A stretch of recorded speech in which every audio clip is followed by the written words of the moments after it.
Assalamualaikum warahmatullahi wabarakatuh. Perkenalkan, kami dari kelompok 1 akan menjelaskan terkait analisis TRIPS, ERISA dan ISO 26000 Guidance on Social Responsibility studi kasus pada Bank Muamalat Indonesia. Sebelum itu kami akan memperkenalkan diri, yaitu yang pertama saya Faiza Barikul Habib. Saya Maulidia Cahya Putri. Saya Muhammad Novo Anwar. Saya Isnadia Faiza Pradipta. Saya Haniful Hakim. Langsung saja, di sini untuk yang keterangan perjalanan pertama itu dijelaskan oleh Mbak Maulidia. Baik, materi yang pertama yaitu tentang etik, risk, and opportunities pada Bank Muamalat Indonesia menggunakan ERISA Framework. Fase yang pertama yaitu identifikasi stakeholder dan ekspektasi. Stakeholder yang pertama yaitu nasabah memiliki ekspektasi layanan sesuai prinsip syariah, aman, transparan, dan berkualitas.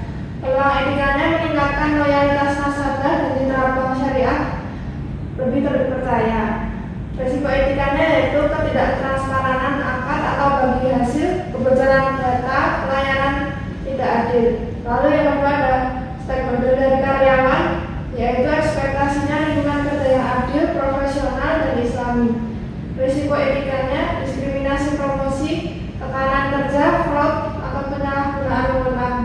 Lalu yang ketiga ada investor, ekspektasinya yaitu keuntungan stabil, GJG baik, laporan transparan, atau syariah. Lalu risiko etikanya manipulasi laporan keuangan, konflik kepentingan, kurang transparan.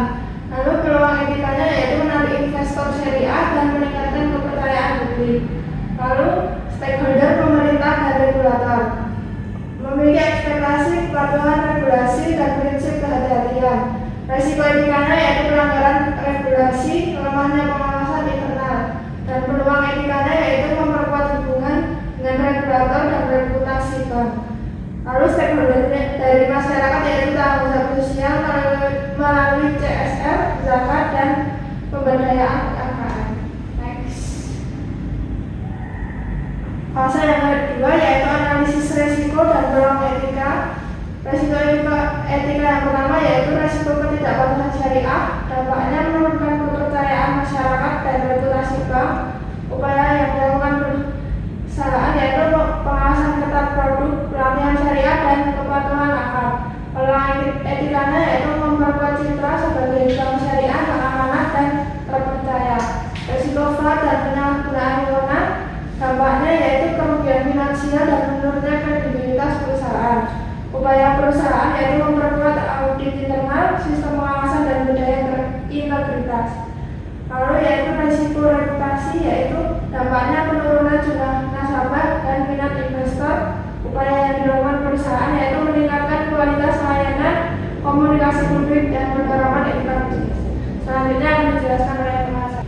Oke, selanjutnya yaitu fase 3 yaitu pelaporan etika dan transparansi. Dalam tahap ini, Bank Muamalat Indonesia perlu menyampaikan laporan yang transparan dan dapat dipertanggungjawabkan kepada seluruh stakeholder.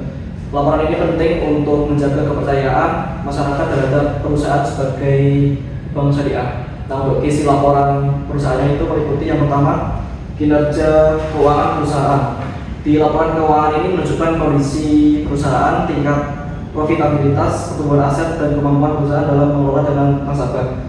Yang kedua, kepatuhan terhadap prinsip syariah, yaitu memastikan bahwa seluruh produk dan transaksi bebas dari unsur riba, gharar, dan maisir. Yang ketiga, ada program CSR dan penyaluran zakat, seperti pemberdayaan UMKM, bantuan pendidikan, dan penyaluran zakat serta dana sosial lainnya. Yang keempat, pengelolaan risiko dan audit internal, yaitu menunjukkan upaya perusahaan dalam mencegah terjadinya fraud, kesalahan operasional maupun risiko pembayaran.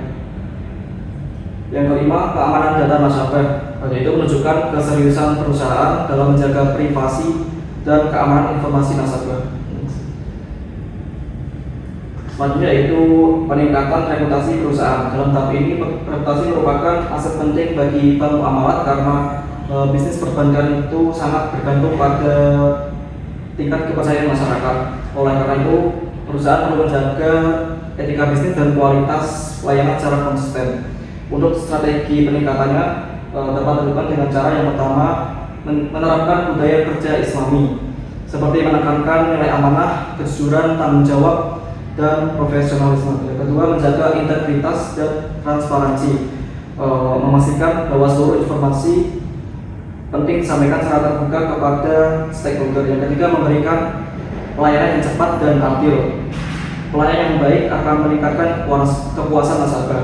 Yang terakhir, memperkuat komunikasi publik dan edukasi syariah, seperti meningkatkan reputasinya melalui edukasi mengenai produk keuangan syariah, literasi keuangan, serta komunikasi yang aktif melalui media digital dan kegiatan masyarakat. Next, yaitu penguatan tanggung jawab sosial. Dalam tahap ini, bank muamalah tidak hanya berorientasi pada keuntungan, tetapi juga memiliki tanggung jawab sosial terhadap masyarakat. Program CSR ini menjadi salah satu cara perusahaan membangun hubungan yang baik dengan publik.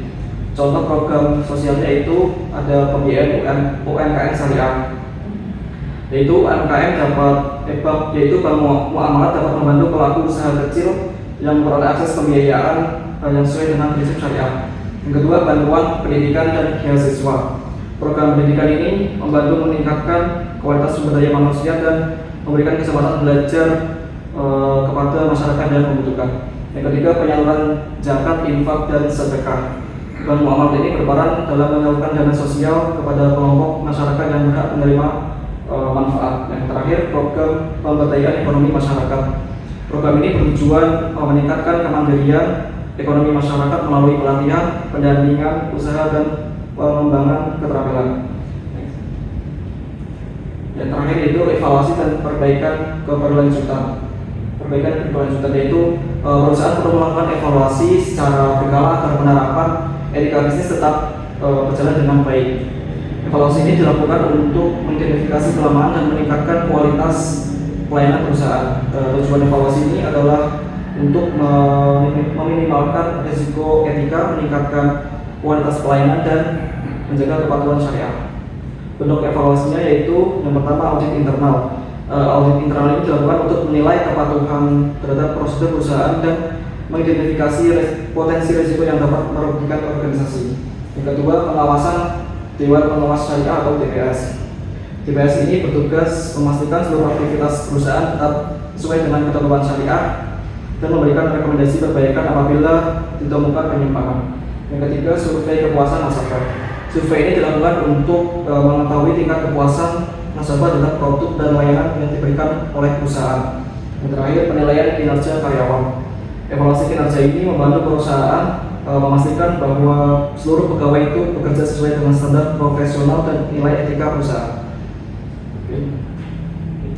Selanjutnya di sini saya akan membahas terkait social responsibility Bank Muamalah Indonesia menggunakan framework ISO 26000. Next, penerapan tanggung jawab sosial. Berdasarkan framework ISO 26000, penerapan tanggung jawab sosial bukan sekedar aktivitas filantropi atau donasi sukarela yang biasa disebut charity, melainkan sebuah komitmen yang terintegrasi secara holistik ke dalam strategi bisnis, operasional, dan pengambilan keputusan dalam perusahaan.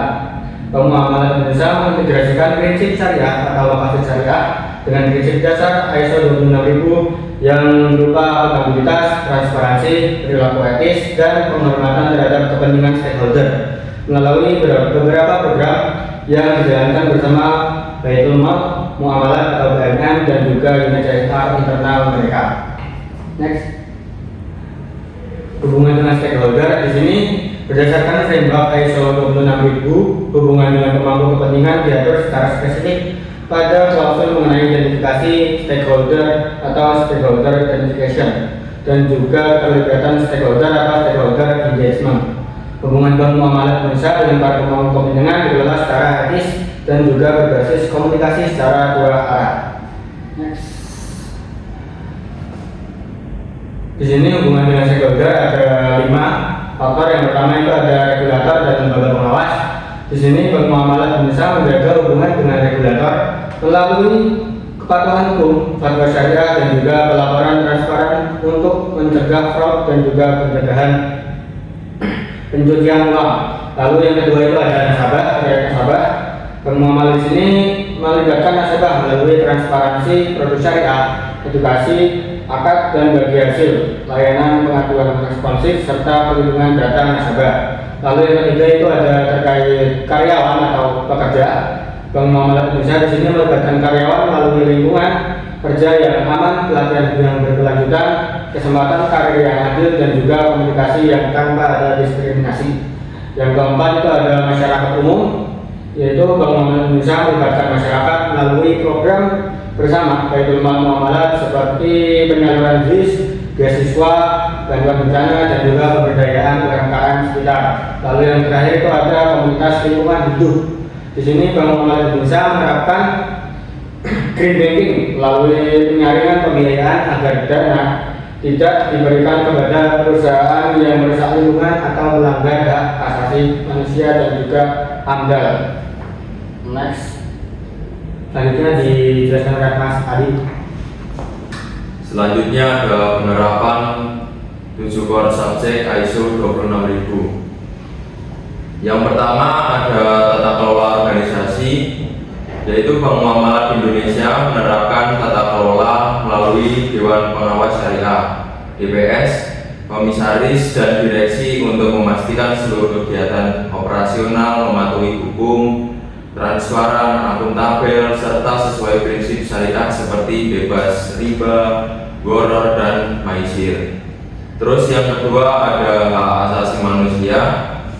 Bank Muamalat Indonesia menjamin hak kerja tanpa diskriminasi serta melakukan screening pembiayaan agar dana tidak diberikan kepada industri yang melanggar HAM seperti pekerjaan anak dan kerja paksa. Terus yang ketiga ada praktik ketenagakerjaan. Bank Muamalat Indonesia menyediakan lingkungan kerja yang sehat dan aman melalui program kesejahteraan, pelatihan kompetensi perbankan syariah, dan perlindungan bagi karyawan perempuan. Oke, next. Terus selanjutnya yang keempat ada lingkungan, yaitu Bank Muamalat Indonesia menerapkan green banking melalui pembatasan pembiayaan pada industri perusak lingkungan, dukungan proyek ramah lingkungan, serta efisiensi energi dan digitalisasi dokumen. Terus selanjutnya ada praktik operasi yang adil, yaitu Bank Muamalat Indonesia menerapkan komitmen anti korupsi dan anti pencucian uang melalui whistleblowing system atau WBS, serta kepatuhan terhadap persaingan usaha yang sehat. Terus selanjutnya yang keenam ada isu konsumen, yaitu Bank Muamalat Indonesia menjaga perlindungan data nasabah dan transparansi produk melalui edukasi risiko keuangan syariah serta layanan pengaduan yang responsif. Terus yang terakhir ada keterlibatan dan pengembangan masyarakat. Bank Muamalat Indonesia bersama Baitul Mal Muamalat menjalankan program CSR melalui penyaluran ZIS, terus pemberdayaan UMKM, terus bantuan bencana dan beasiswa pendidikan bagi masyarakat yang kurang mampu. Terus ketujuh core subjek ini saling terintegrasi dan mencerminkan bahwa Bank Muamalat tidak hanya menjalankan fungsi bisnis perbankan, tetapi juga berkomitmen penuh terhadap tanggung jawab sosial yang selaras dengan nilai-nilai syariah. Selanjutnya akan dijelaskan oleh teman saya, Haniful Hakim. Selanjutnya saya akan membahas beberapa program CSR terhadap Sustainable Development. Tujuan akhir dari tanggung jawab sosial menurut ISO 26000 adalah berkontribusi terhadap development berkelanjutan, Sustainable Development. Program-program Bank Muamalat berkontribusi langsung pada beberapa pilar Sustainable Development Goals atau biasa disebut SDGs. Oke, selanjutnya saya akan membahas materi tentang program CSR yang berkontribusi terhadap Sustainable Development. Tujuan dari tanggung jawab sosial menurut ISO 26000 adalah berkontribusi terhadap pembangunan berkelanjutan melalui sinergi internasional dan lembaga Baitul Mal Muamalat atau biasa disebut BAM, program-program bank muamalat berkontribusi langsung pada beberapa pilar. Oke, next. Beberapa pilar program CSR yang berkontribusi terhadap sustainable development yaitu yang pertama ada pilar tanpa kemiskinan dan pekerjaan layak pertumbuhan ekonomi. Bank Muamalat Indonesia berkontribusi langsung melalui program sahabat usaha mikro. Tujuannya yaitu agar pedagang kecil dan pelaku UMKM bisa mengatur secara mandiri dan finansial terhindar dari jeratan rentenir. Dan pilar yang kedua yaitu pendidikan berkualitas. Bank Muamalat Indonesia juga berkontribusi melalui program-program beasiswa sarjana muamalat dan bantuan fasilitas pendidikan bagi anak-anak keluarga yang kurang mampu demi memutus rantai kemiskinan. Yang pilar yang ketiga yaitu air bersih dan sanitasi layak. Bank Muamalat Indonesia berkontribusi melalui beberapa program pengadaan sumber air bersih ya, misalnya pembangunan sumur bor dan perbaikan sanitasi di daerah-daerah terpencil yang sering mengalami kekeringan ekstrim di sebagian Indonesia. Pilar yang terakhir yaitu penanganan perubahan iklim. Bank Muamalat Indonesia berkontribusi melalui implementasi green banking. Caranya adalah bank membatasi atau menolak pembiayaan bagi industri ekstraktif yang merusak hutan atau merusak lingkungan yang biasa menghasilkan emisi karbon tinggi secara ilegal, sekaligus mendukung pembiayaan proyek-proyek ramah lingkungan yang mendorong transisi energi bersih. Oke, itulah beberapa pilar program CSR yang berkontribusi terhadap sustainable development.